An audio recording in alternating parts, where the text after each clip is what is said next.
ایک روز ایک شخص مولا علی علیہ السلام کی خدمت میں حاضر ہوا۔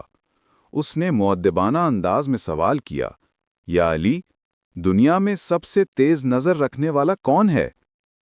مولا علی نے مسکرا کر فرمایا، اللہ نے تمام مخلوقات میں سب سے تیز نظر ہدہد پرندے کو عطا کی ہے۔ اس کی نگاہیں زمین و آسمان کو ایک لمحے میں دیکھ لیتی ہیں۔ وہ شخص حیران ہوا اور بولا، مولا، میں نہیں مانتا کہ اس کی نگاہ اتنی تیز ہو سکتی ہے۔ اگر واقعی اس کی نگاہ اتنی تیز ہے تو وہ شکاری کے جال میں کیوں پھنس جاتا ہے؟ مولا علی نے فرمایا، میرا جواب جاننا چاہو گے؟ لیکن اگر میں ابھی بتا دوں تو تم یقین نہیں کرو گے۔ پھر مولا علی نے ایک کاغذ پر لکھا اور اسے تہہ کر کے اس شخص کی جیب میں رکھ دیا۔ مولا علی نے پھر آسمان کی طرف دیکھا اور فرمایا، میں اللہ کے حکم سے ہدہد پرندے کو بلاتا ہوں۔ فوراً ایک خوبصورت ہدہد پرندہ فضا میں نمودار ہوا، روشنی کی ہلکی کرنوں کے درمیان۔ وہ شخص حیرت میں رہ گیا اور بولا، مولا، میں اس پرندے کی زبان نہیں سمجھتا، پھر میں اس کا جواب کیسے جانوں گا؟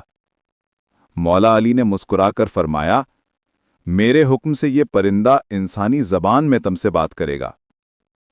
ہدہد نے آسمان کی طرف دیکھا اور بولا، میں گواہی دیتا ہوں کہ مولا علی کا ہر فرمان سچ ہے۔ میری نگاہ واقعی دنیا کی سب سے تیز ہے۔ وہ شخص بولا، اگر تمہاری نگاہ اتنی تیز ہے تو پھر تم شکاری کے جال میں کیوں پھنس جاتے ہو؟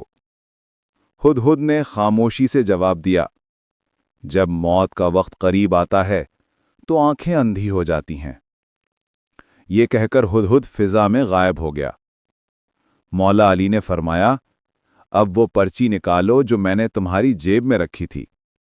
جب اس شخص نے پرچی کھولی تو اس پر بالکل وہی الفاظ لکھے تھے جو ابھی ہدہد نے کہے تھے، جب موت آتی ہے تو آنکھیں اندھی ہو جاتی ہیں۔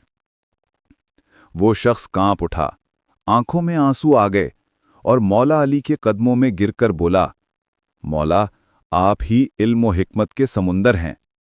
مولا علی نے مسکرا کر فرمایا، اے انسان، سمجھ لے، علم علی وہ روشنی ہے جو صرف ایمان والوں کے دلوں میں اترتی ہے۔